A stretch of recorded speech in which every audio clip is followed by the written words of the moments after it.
Bonjour à tous, je m'appelle Steven, j'habite ici à Grédoisseau et je suis instituteur à l'école communale. Je suis également guide nature pour une association basée sur Floref et aujourd'hui je vais vous parler du rôle des oiseaux.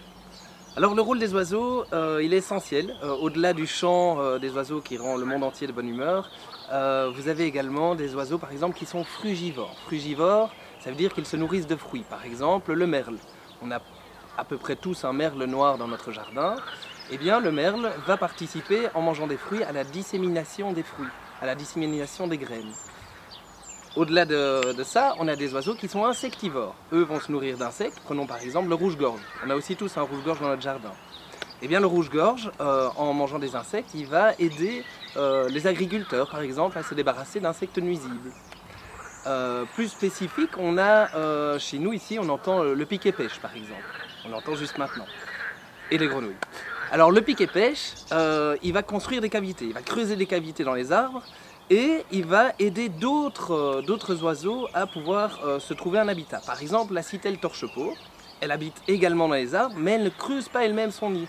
Donc elle va habiter un ancien nid de pic-et-pêche et elle va le façonner avec de la terre, d'où la citelle torche-peau.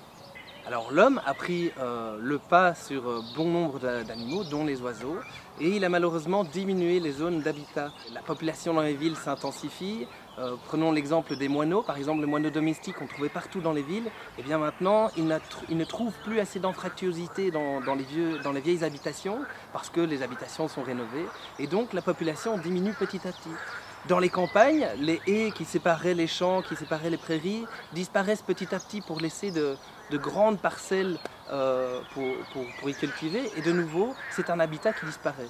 Avec les insecticides, avec nos jardins qui sont de moins en moins peuplés d'arbres, de haies, et bien malheureusement, les oiseaux ont du mal. Alors si toi tu veux pouvoir faire quelque chose pour les oiseaux, eh bien c'est simple, nous pouvons chacun faire quelque chose. Par exemple, tu possèdes un petit jardin ou pas, tu as un parc près de chez toi, tu as une zone verte près de chez toi, eh bien tu peux aider les oiseaux à s'y sentir mieux. On peut construire des nichoirs, tu peux essayer de favoriser dans ton jardin des haies, ça veut dire des petits arbustes tout de long dans lesquels ils vont pouvoir trouver un habitat. Alors pour aider les oiseaux, une autre piste, c'est le nourrissage aussi. En hiver, avant leur migration, les oiseaux ont besoin de prendre des forces, et même ceux qui restent ici, ceux qui sont sédentaires, ça veut dire qu'ils ne migrent pas, eh bien ils vont avoir besoin d'aide pour les nourrir, parce que dans les jardins, quand l'hiver est rude, les oiseaux ne trouvent plus assez de nourriture. Et donc mettre des graines, mettre des verres de farine, tout ça, c'est une très bonne idée. Ouais, alors, à l'inverse, en été, tous les oiseaux sont rentrés chez nous, mais nous connaissons depuis quelques années une sécheresse. Et cette sécheresse fait que les oiseaux parfois ne trouvent plus assez d'eau pour s'abreuver, mais également pour faire leur toilette. Donc ce que tu peux faire en plus pour les observer de près, tu fais un tout petit abreuvoir, ça peut faire 30 cm sur 30, c'est suffisant. Et tu veilles pendant tout l'été à laisser toujours de l'eau dedans. Tu verras très vite que les oiseaux viendront s'y abreuver, faire leur toilette. Alors je vais te parler un petit peu des oiseaux qu'on pourrait rencontrer ici. Alors tout d'abord, il y en a qui sont très intéressants, ce sont les pics. Au printemps, tu les reconnais bien parce qu'ils tambourinent sur les arbres. T'entends prrrr. Alors, il y en a un qui fait... Ça, c'est le pic-et-pêche. Alors tu l'entendras très souvent, même en hiver on l'entend. Il est blanc et noir avec une tache rouge dans le bas-ventre et sur la tête. Si c'est rouge sur la tête, ça veut dire que c'est le mâle. De manière générale, ce sont les mâles chez les oiseaux qui sont le plus colorés. Tu entendras peut-être un autre pic, c'est le pic vert. Le pic vert, il fait exactement comme ça. On dirait un oiseau qui rigole. Avec un peu de chance, tu entendras même le pic noir. Alors, je t'ai parlé du pic-et-pêche, je t'ai parlé du pic vert. Le pic noir, il est encore plus grand. Il est très grand.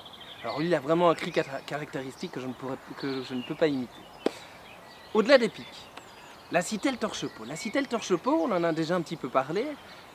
C'est le seul oiseau que tu remarqueras avec la tête vers le bas.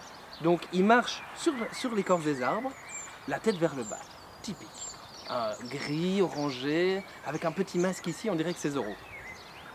Alors la buse. La buse est un rapace. C'est un grand rapace, une des plus grandes envergures qu'on puisse avoir chez nos rapaces ici en Belgique. Et tu le reconnais facilement parce que la buse plane dans le ciel comme tous les rapaces. Et donc, il va prendre les courants d'air ascendants chauds qui vont le faire monter dans le ciel. Alors, si le monde fascinant des oiseaux t'intéresse, eh bien figure-toi que je vais bientôt organiser des balades guidées ici, dans notre région, à Gré-d'Oisseau. Alors si jamais ça t'intéresse, eh bien tu peux t'inscrire via le lien qui va apparaître ici maintenant. N'hésite pas, viens me rejoindre et je te ferai découvrir plein de belles choses.